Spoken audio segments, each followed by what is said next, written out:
sampai kumpulan yang pertama tarik sampai ke lutut. Bila tarik sampai ke lutut, yang jadi masalahnya syaitan mula mengganggu saat itu. Ramai di kalangan kita kena. Saat mana syaitan mula ganggu, syaitan sebut, jangan kamu taubat lagi ya, jangan kamu minta ampun lagi pada Allah. Kalau kamu taubat lagi cepat roh kamu keluar daripada badan kamu. Kamu jangan taubat, kamu bertahan. Sekarang satu proses yang sedang kamu alami. Kamu jangan cepat nak taubat pada Allah. Padahal kalau kita bertaubat di saat itu, Allah terima lagi taubat. Kekeliruan berlaku. Benda yang paling dahsyat di saat itu, hati berbolak-balik. Hati kita ni tertanya-tanya, benda apa yang sedang berlaku ni? Keadaan apa yang sedang berlaku ni? Tak pernah dirasakan suasana yang perlu dilalui saat ini, yang disebut dengan masa sakarat, yang berlaku di saat mana? Berlakunya saat yang disebut dengan sakarat. Rasulullah sebut, inna sakaratun azim. Sakarat ini satu perkara yang menggemparkan dalam hidup kami.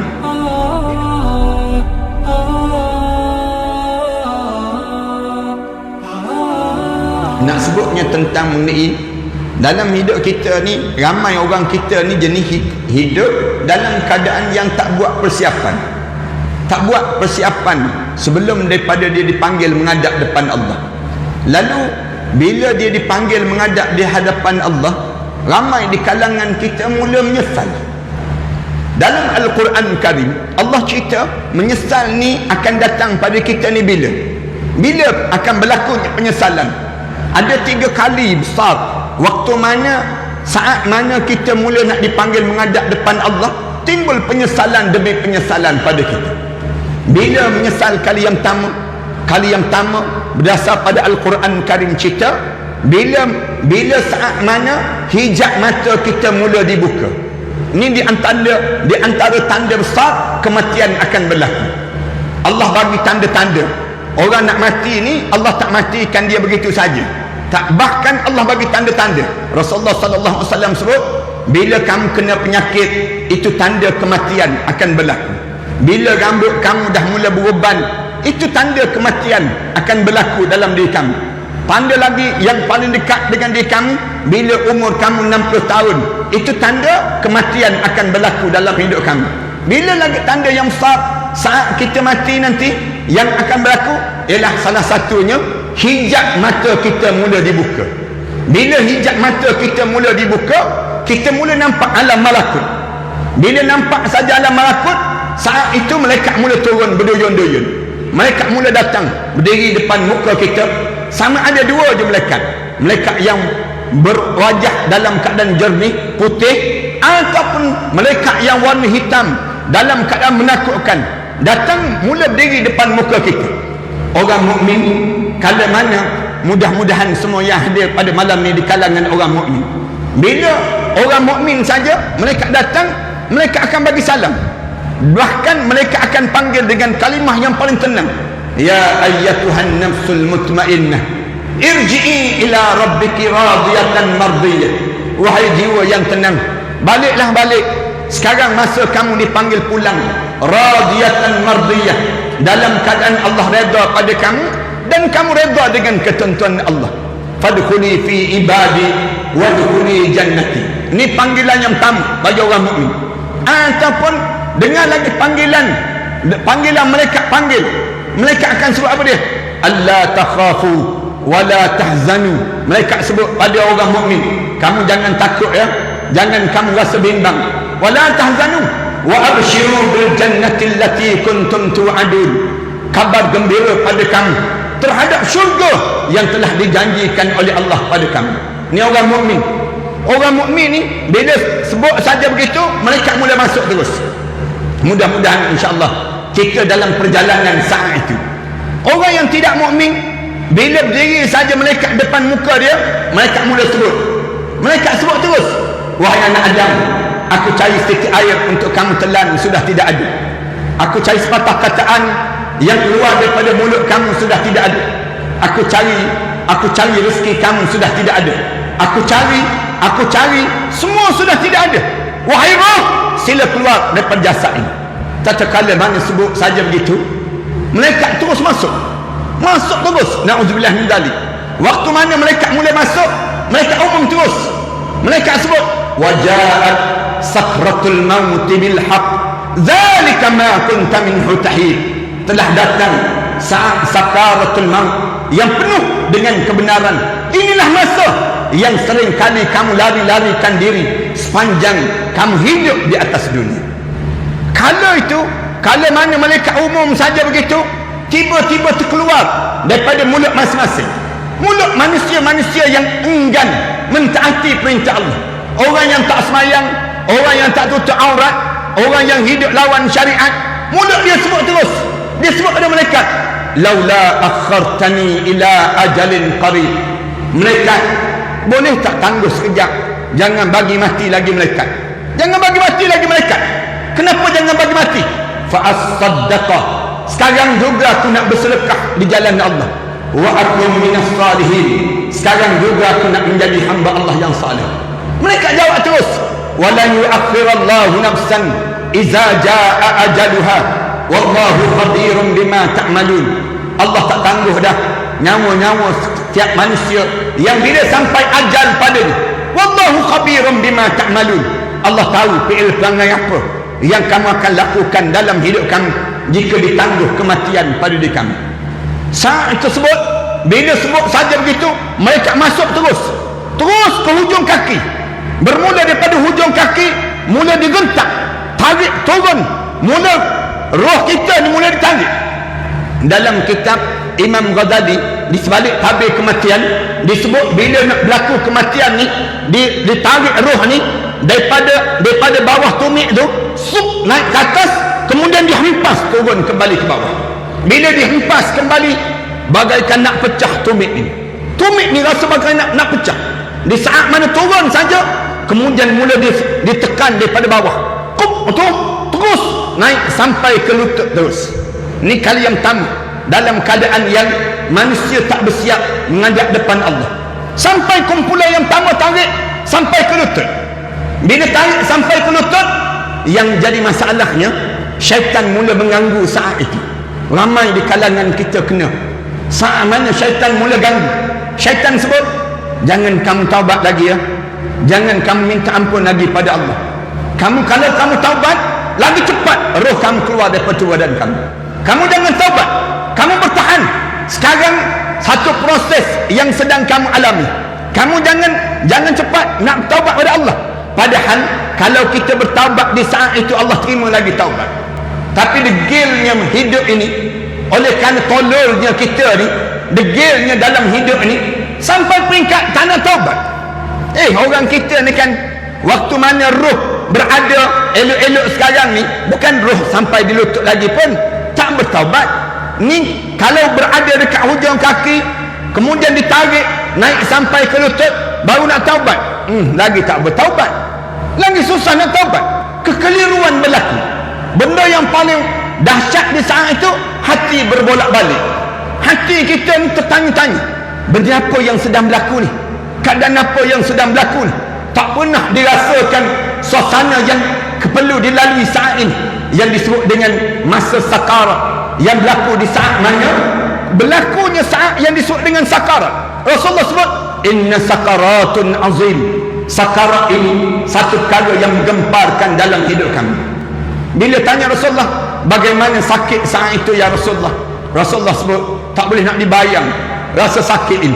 Sakit di saat mana kena sakarat, Rasulullah kata tiada bahasa yang boleh digambarkan rasa sakit. Sakit sakarat.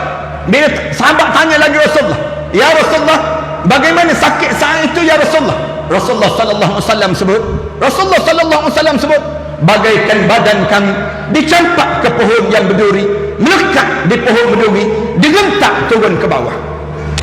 Ditanya lagi, ya Rasulullah, bagaimana sakit saat itu ya Rasulullah? Rasulullah kata, bagaikan muka kami dipancung dengan 300 libasan mata pedang, dicincang kepala kami dengan 300 libasan mata pedang. Dia tanya lagi Rasulullah, ya Rasulullah, bagaimana sakit saat itu ya Rasulullah? Rasulullah sallallahu alaihi wasallam sebut, kamu tanya ibu-ibu yang melahirkan zuriat.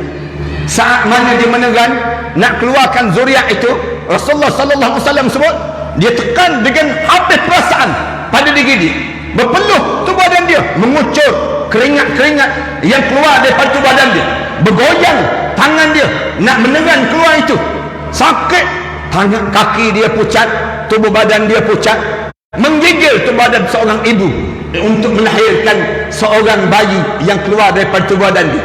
Rasulullah kata itu baru satu juzuk daripada 99 juzuk kesakitan kematian. Rasulullah sebut sakit tak boleh dibayang.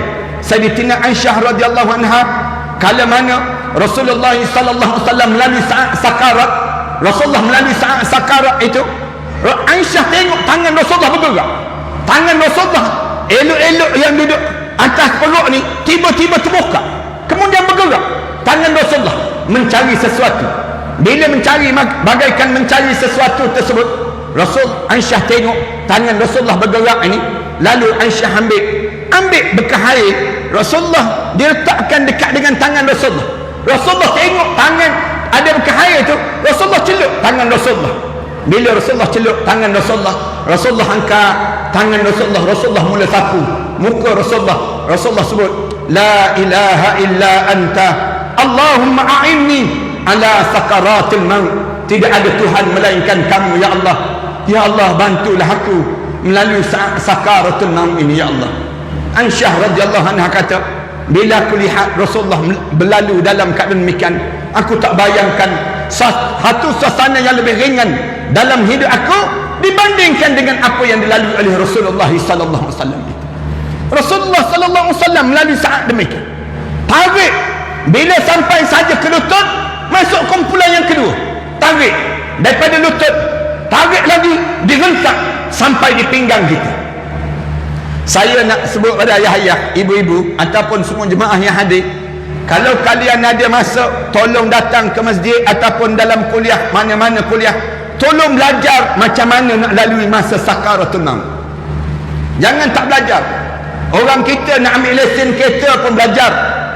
Orang kita nak kahwin pun dia kursus. Jadi kena belajar. Kena belajar tentang sakaratul maut. Jangan main-main. Ramai dah orang tergelincir saat mana berlaku sakarat, tiba-tiba tergelincir dalam hidup ini. Tergelincir keyakinan dia kepada Allah. Kenapa? Gangguan syaitan. Bila daripada lutut ditarik sampai di pusat, bila sampai di pusat kita tu, rasa sejuk yang amat sangat. Sejuk di pusat kita ni, tiba-tiba diturun sikit demi sedikit. Saat mana roh kita nak keluar tu daripada jasad kita ni, dia turun ke bawah ni. Bila dia turun, syaitan sebut, aku dah katakan, aku dah sebutkan, memang dia turun. Syaitan sebut, kamu sendiri rasa kan dia sedang turun ni, kamu jangan taubat lagi, relax, kamu bertenang dahulu, kamu tak mati lagi ni, katanya syaitan demikian. Bila tengah-tengah turun, tiba-tiba masuk kumpulan yang tiga, malaikat maut yang nak cabut nyawa kita. Tengah turun sampai bawah kemaluan dia. Ada orang sampai bawah kemaluan, ada orang tengah-tengah sampai di kemaluan dia, ada orang turun sikit je, syaitan mula pujuk dia, kamu rasa kan tak mati ni. Tengah-tengah turun tersebut, tiba-tiba datang kumpulan yang tiga, rentak terus nyawa dia, zup naik, zup tu sampai di halqum terus. Bila sampai di halqum, tergamam dia, Allah mati aku ni, mati aku. Bila dia perasan dia mati itu, tiba-tiba Allah cerita penyesalan kali yang kedua dalam hidup ini berlaku. Mula menyesal. Bila sampai di halqum, tiba-tiba mulut dia sebut, qala inni tubtul an, sekarang aku taubatlah ya Allah, sekarang aku taubat ya Allah. Malaikat turun terus, malaikat jawab terus, kalla, katanya malaikat, kalla, jangan sekali-kali kamu harap kamu diterima taubat kamu. Iza balagatit taraqi, dalam keadaan bila roh kamu, katanya malaikat, walaisatit taubatu lil ladzina ya'maluna as-sayyi'at, tidak dianggap taubat orang yang hidup dia buat benda yang buruk, benda yang keji sepanjang dia hidup. Hatta idza hadar ahadahumul maut, ketika mana bila walaisatit taubatu lil ladzina ya'maluna as-sayyi'at hatta idza jaa ahadahumul maut qala inni tubtul an. Bila roh dia sampai di halqum, tiba-tiba dia sebut, sekarang aku taubat ya Allah. Turun malaikat, malaikat turun sambil mereka sebut, kalla, jangan begitu hidup ni. Idza balagatit taraqi, bila digentak roh kamu sampai di halqum, wa qila man roh, siapa yang boleh turunkan balik roh kamu sekarang? Roh kamu sekarang siapa yang boleh turunkan balik? Kamu doktor kan, kamu turun balik. Kamu ustaz kan, kamu turun balik roh kamu. Kamu yang berhormat kan, kamu turun balik roh kamu sekarang. Wa qila man roh, wa dhanna annahu al-firaq, bau perasan mati dah aku, mati dah. Wal taffatis saq bis-saq, mata ditebeliak, pandang kanan, pandang kiri. Saat mana dia dah mula, saat dia roh dia nak dicabut daripada jasad dia, bila sampai di halqum, bunyi terus kak sekali, kak sekali tu macam benda yang patah, tersembur terus, keluar roh daripada mata masing-masing. Keluar tersebut, orang mukmin dia keluar elok je. Rasulullah kata disambut ni, mereka sambut saling tampung menampung. Paling tidak mereka berdiri, orang mukmin dalam keadaan mereka berdiri itu sejauh lebih kurang 440,000 para malaikat Allah yang berdiri dalam keadaan berbau wangi sampai ke arasy Allah, dalam keadaan mula sambut menyambut roh orang mukmin. Roh yang tidak mukmin bila keluar saja, mereka ambil tepuk roh tu, sepuk tu, mampuslah roh ni sambil keluar tu, masuk dalam bekas yang warna hitam tu dan dicantum terus, diikat. Rasulullah sebut bau busuk, Allah sajalah yang tahu. Busuk yang amat sangat. Dua makhluk je yang tak bau, jin dan juga manusia. Selain daripada jin dan manusia, semua bau. Dalam keadaan begitu, naik terus roh orang mukmin, naik ke langit, naik ke atas tersebut. Ditanya terus, penjaga langit yang pertama tanya terus, penjaga langit yang pertama tanya, roh siapakah ini? Lalu dia, roh fulan bin fulan, fulanah binti fulan.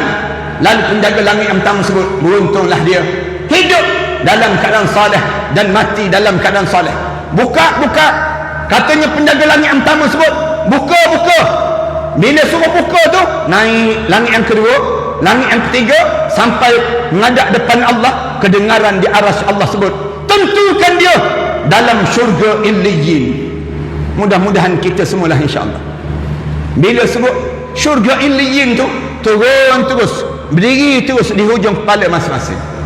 Roh yang tidak mukmin masuk dalam bekas warna hitam tersebut, naik. Penjaga langit yang pertama tanya terus, roh siapakah ini? Lalu dia jawab, roh fulan bin fulan, fulanah binti fulan. Bila sebut saja begitu, penjaga langit yang pertama sebut, celaka dan bangsalah roh ini, hidup dalam keadaan jahat.